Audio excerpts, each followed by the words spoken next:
Salut les amoureux du ballon, on commence cette revue de presse en France avec l'Olympique lyonnais qui doit vite redresser la barre pour espérer se maintenir en fin de saison.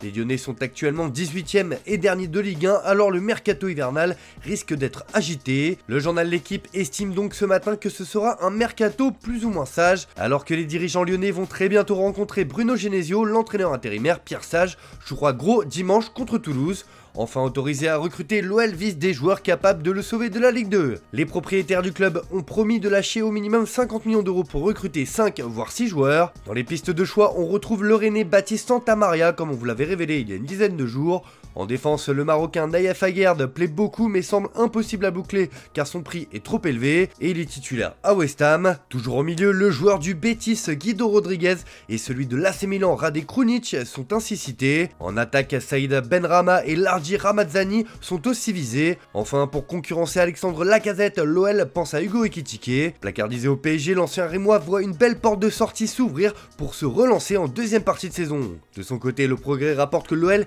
est bien entré en contact avec Bruno Genesio pour s'asseoir sur le banc et éviter au club rhenanien la relégation. Une information que nous pouvons vous confirmer. Un mot sur le match d'hier en retard de la 12e journée de Ligue 1, Brest et Strasbourg se sont quittés sur un match nul 1 partout. Pour les dernières nouvelles d'Alsace, le Racing se donne un peu d'air alors que Brest rate le top 5. En Angleterre aussi, ça jouait hier dans le cadre de la 15e journée de Premier League. Et le gros coup de la soirée, c'est Everton qui l'a réalisé en s'imposant largement face à Newcastle 3-0. The Guardian met en avant ce succès et rapporte que cela permet aux Toffees de sortir de la zone de relégation après leur sanction de retrait de 10 points pour non-respect du fair play financier. Le Daily Star aussi met en avant cette victoire et rapporte que les Toffees s'éloignent de la zone de décrochage grâce à McNeil et maintenant c'est tout droit. De son côté, le Daily Mirror revient sur la défaite de Tottenham, la 4e en 5 matchs face à West Ham 2-1. Pour le tabloïd, Ange se fait marteler par les Hammers avec un petit jeu de mots au passage avec le surnom des joueurs de West Ham. Le bon début de saison des Spurs est bel et bien terminé.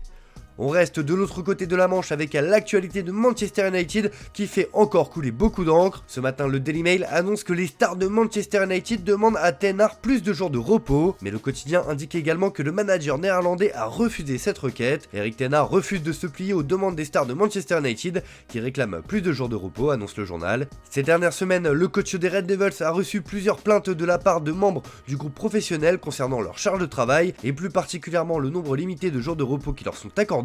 Du coup, la demande de jours de repos supplémentaires a agacé Ten Hag. Dans les plaignants, on retrouve Luke Shaw, Marcus Rashford, Raphaël Varane, Casemiro, Lisandro Martinez et le gardien de but remplaçant Tom Heaton, bien que tous ne se soient pas plaints et que la grande majorité du vestiaire soutient le manager. De son côté, le Manchester Evening News rapporte que l'entourage d'Erik Ten Hag lui a déconseillé d'accepter le poste de United.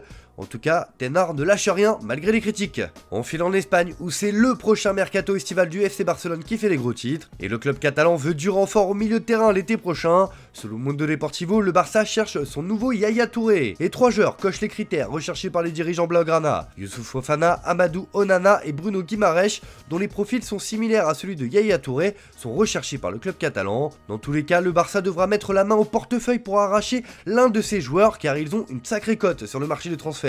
Affaire à suivre. On reste de l'autre côté des Pyrénées où le journal Sport nous annonce que 2 cadors européens s'arrachent un joueur qui a fait sensation lors de la dernière Coupe du Monde U17 avec l'Argentine. En effet, le quotidien catalan rapporte que Chelsea et Manchester City s'affrontent pour recruter Claudio Echeverri.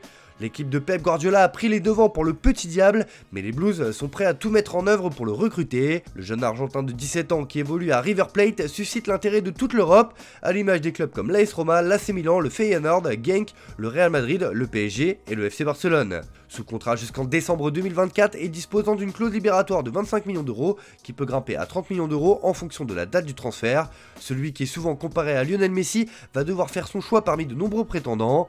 Sauf que Manchester City pourrait passer devant toute la concurrence pour l'enrôler. Les Citizens auraient un avantage en raison de leur proximité avec River Plate après le transfert de Julian Alvarez notamment. Affaire à suivre, mais la prochaine destination de ce phénomène sera particulièrement scrutée. On termine ce tour de la presse avec une longue interview de Robert Lewandowski qui est repris dans les pages intérieures de Marca ce matin. Le serial buteur du FC Barcelone a lâché ses vérités sur sa situation, son avenir et sa forme physique. Je me sens très bien ici à Barcelone, je ne pense pas à ce que j'ai déjà gagné ou à ce que j'ai déjà fait. J'ai toujours ce sentiment et cette passion en moi. Je crois que je suis au bon endroit, au bon moment et je crois que ma place est ici. Je crois même que je peux continuer à jouer au football pendant encore 3 ou 4 ans. Physiquement, je me sens au top. Je sais que nous sommes le Barça et que tout le monde monde attend de nous que nous gagnions en inscrivant beaucoup de buts. Au début de la saison, tout n'était pas parfait et si l'on ne se créait pas d'occasion, c'est difficile de marquer pour les attaquants. Chaque fois que je parle de la Ligue des Champions, nous savons qu'il faut de la chance et avoir tous les joueurs à disposition quand on joue le match le plus important. Si tous nos joueurs sont en bonne santé, en forme et prêts, on peut battre n'importe qui. Vivement critiqué ces dernières semaines, le Polonais ne manque pas d'ambition. Voilà, c'est tout pour ce matin, bonne journée à tous, merci de votre fidélité, on se retrouve en fin d'après-midi pour le JT Foot Mercato.